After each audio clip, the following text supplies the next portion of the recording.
Kaieteur Radio.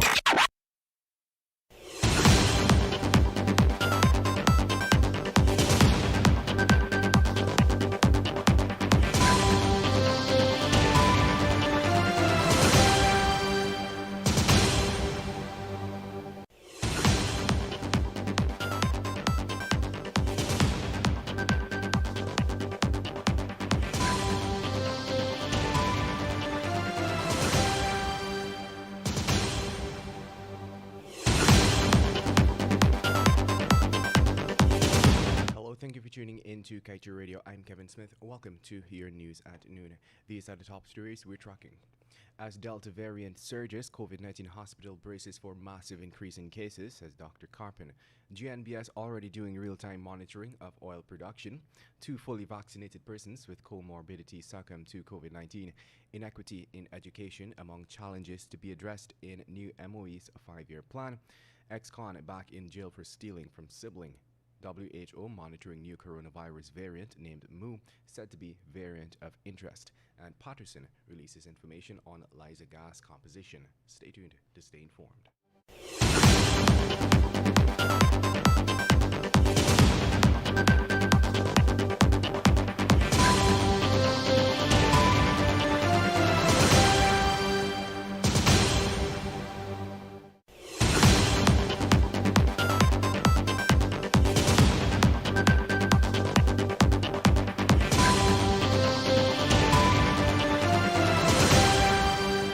For the news in detail.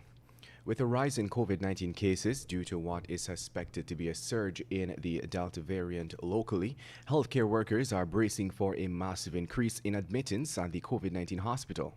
Head of Medical Services at the Georgetown Public Hospital Corporation, Dr. Mahendra Karpan, said yesterday that preparations have begun at the COVID-19 medical facility located at Lillian Dahl in anticipation of a higher influx of cases.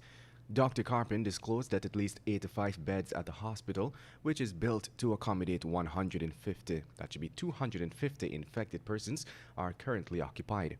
He noted since Guyana is experiencing a similar surge of the virus to that which is happening in other countries which have been confirmed to have the new Delta variant, it is safe to assume that the variant is already here.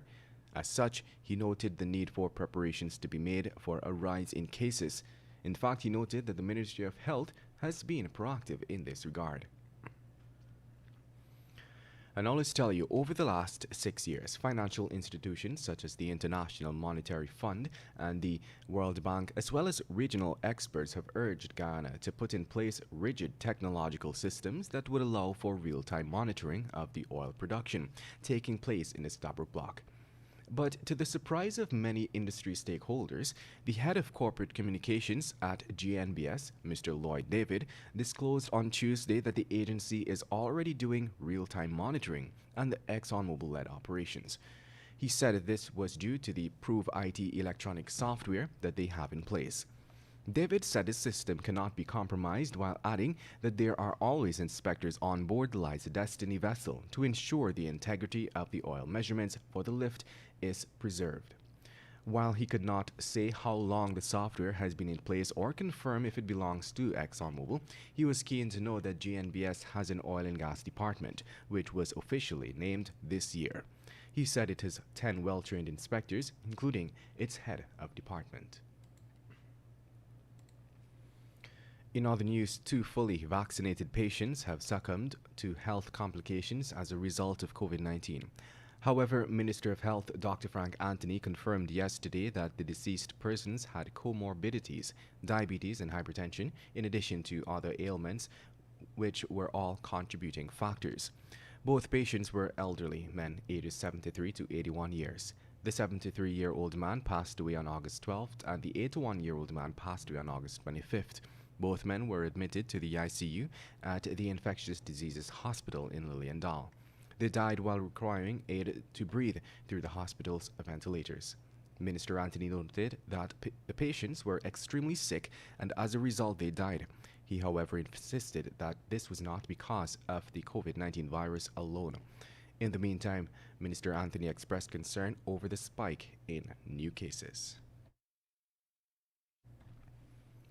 And moving on, Former Minister of Public Infrastructure David Patterson on Wednesday released information he received in 2017 from ExxonMobil's local subsidiary, Esso, on the composition of the gas from the Liza operations. This comes after a member of the Transparency Institute Guyana Inc., Alfred Boulay, rapped DPI and EPA officials for making statements about expected reduced emissions from the gas-to-energy project, even as the government refused to provide information on the gas composition when requested by the anti-corruption body. Patterson posted a table on Facebook which he said was provided to the government by Exxon's then project manager. The table indicates that methane 7 to 9.1%, ethane 7.3%, and propane 6.7% make up the natural gas constituency, with some other components. And moving on. With its focus on providing quality education and lifelong learning for all, one of the Ministry of Education's visions in the coming years is to further reduce inequity in the education sector. This, among other objectives, is entailed in a 5-year 2021 to 2025 education strategic plan launched by the Education Ministry. The strategic plan was launched yesterday, even as the ministry unveiled its month of activities to commemorate Education Month 2021. Minister of Education, Priya Manik Chand, said that the plan is a culmination of extensive consultations and collaboration with a range of local and international education stakeholders and partners. The strategic plan was crafted around 5 pillars, and according to the minister, it will effectively capture all the core areas demanding sustained focus and attention over the ensuing years. In other news, the World Health Organization has said it is monitoring a new coronavirus variant known as Mu, which was first identified in Colombia in January 2021. Mu, known scientifically as B1621, has been classified as a variant of interest. The WHO said the variant has mutations that indicate a risk of resistance to vaccines and stressed that further studies were needed to better understand it. There is widespread concern over the emergence of new virus mutations as infection rates are ticking up globally, with the highly transmissible Delta variant taking hold, especially among the unvaccinated and in regions where antivirus measures have been relaxed. All viruses mutate over time, and most mutations have little or no effect on the properties of the virus. But certain mutations can impact the properties of a virus and influence how easily it spreads, the severity of the disease it causes, and its resistance to vaccines, drugs, and other countermeasures. And now let's tell you, 41-year-old Devon Marks, an ex-convict, yesterday appeared in the Georgetown Magistrates Court for allegedly stealing $20,000 from his sibling. On August 28 at work in Rust, Georgetown, Marks allegedly broke and entered James' apartment and stole the cash while she was at work. The woman told police that on the day in question, she secured her apartment and left for work. Around 19 hours, when the woman returned from work, she noticed that the lock on the door of her apartment was damaged. Checks were made and she discovered that her cash was missing. The matter was then reported to the police and the defendant was later contacted. According to reports, while in custody, Marks reportedly confessed to the crime. The court was informed that the defendant was recently released from prison after serving a sentence for a similar offense.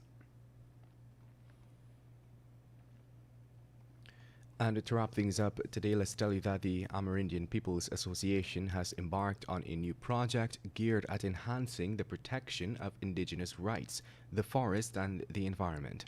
This is according to a release issued by the APA, in which it stated that the project protecting indigenous rights, the forest, and the environment in Guyana is being supported with funds from the Solidarity Fund for Innovative Projects, a French government grant valued €252,500. The project, which began on June 2021, will run for 1 year with the possibility of renewal for another.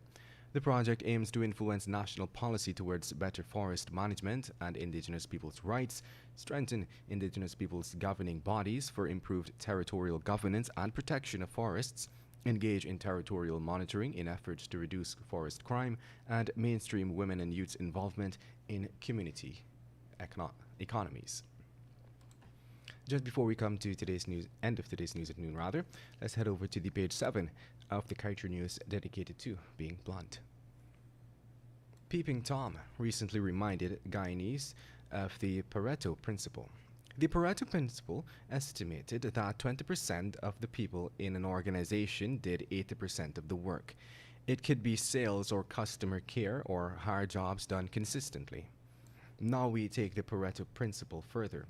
We believe that 10% of the people in an entity are responsible for 90% of the output.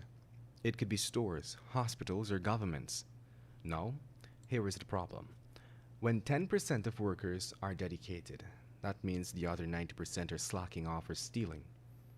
Now think of successive PPP and PNC governments, and this is what happens here.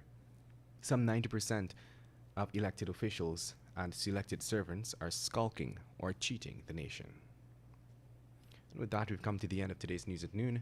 Kevin Smith here. Thank you for listening.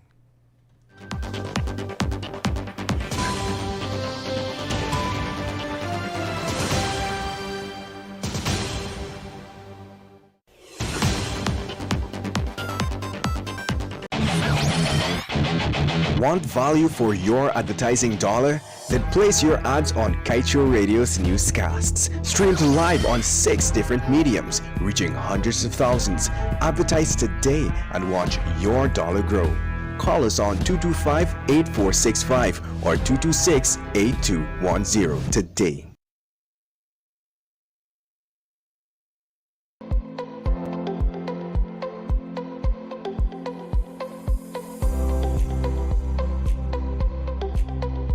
Brothers and sisters of this beautiful country called Guyana, please listen to me carefully.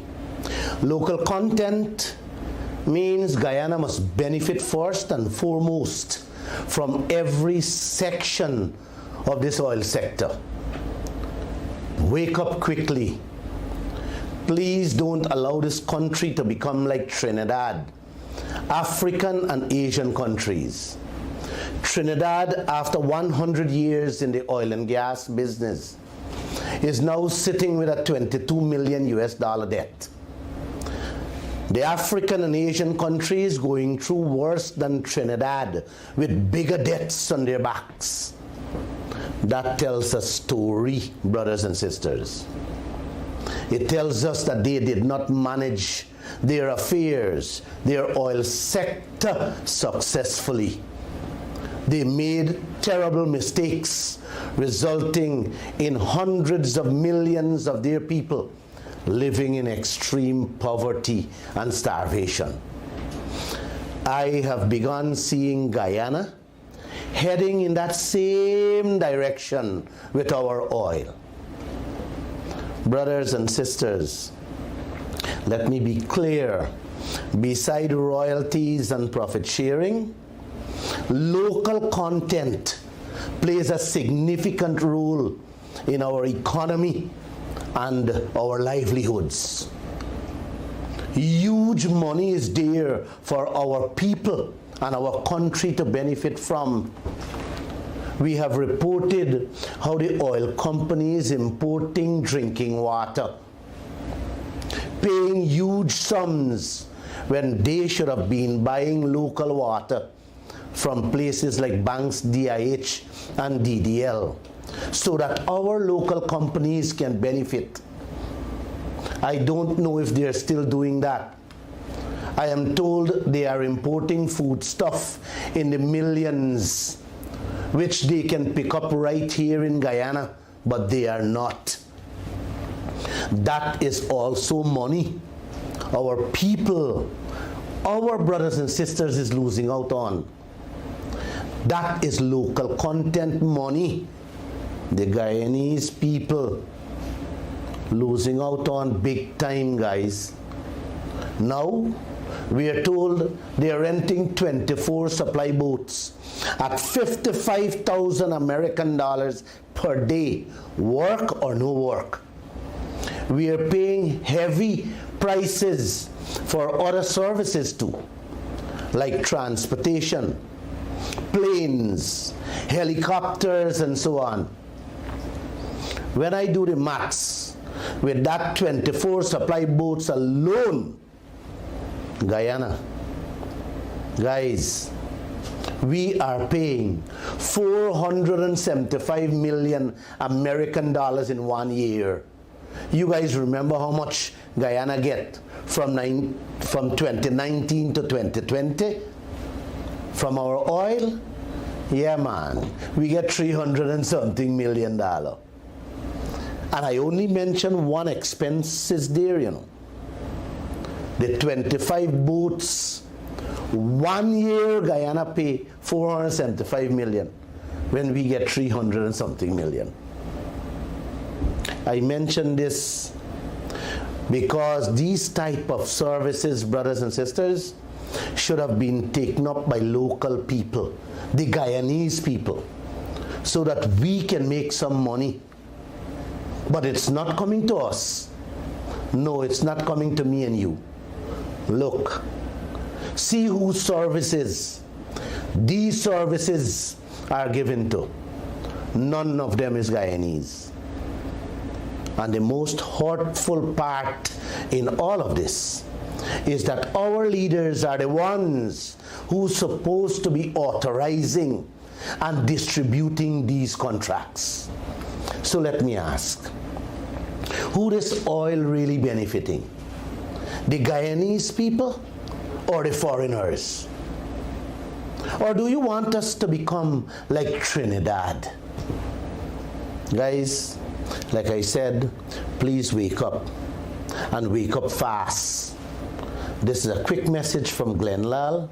Please join me every Monday, Wednesday, and Friday at 7:20 p.m. and let's continue this type of discussion. Kaieteur Radio. Covering Guyana from coast to coast. Demerara and Essequibo 99.1 FM. Berbice 99.5 FM. Kaieteur Radio.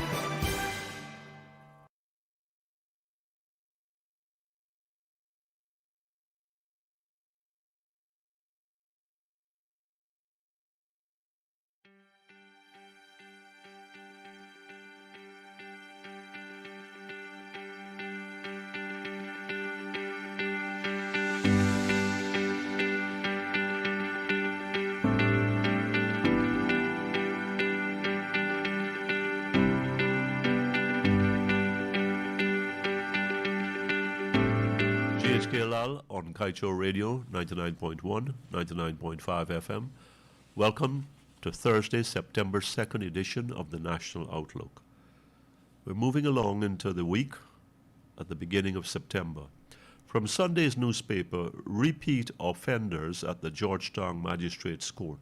This is from the Court Journal. And they're pretty young. They're pretty young. One guy is 25, another is 19, one is 24. The 25-year-old was previously sentenced to 5 years imprisonment, and he's back again. The 24-year-old is someone pretending to be a business person and not doing very well at it, because he was arrested last year and then imprisoned, and again, I think he may have gotten bail. He's out again. So here's the reality that we face as citizens on a day-to-day basis. We hear about repeat offenders going back hauled before the courts, being jailed. This is frightening. It's frightening because a huge part of our population is comprised of younger people. We have a lot of them in school, but we have too many of them on the outside, not in school or dropping out of school. We have a lot of them gainfully employed in the public service, in the private sector, in private enterprise, their own independent contractor relationships that they are building now. Good, good, good. But we also have too many young people hanging out on the streets. We have too many young people smoking and drinking. We have too many young people, younger ones, following the older ones because it's fast money in the fast lane. We should not be this way. We have them on bicycles, running around, riding around at all hours. You see them at 5 o'clock in the morning. I do. 6 o'clock. I do. And in different places. It could be they're on legitimate business. But here's the thing. Quite often they're waiting to pounce. because to work for a month, 9 to 5, 8 to 4, to come up with 60, 70, maybe $80,000, they can get that in 5 minutes work. A phone snatched, a bonus might be jewelry, and some cash, and who knows whatever valuables you've got on you. And so for less than 5 minutes work in an instant, they've made a month's pay. So we've got to incentivize these guys first to stay in school.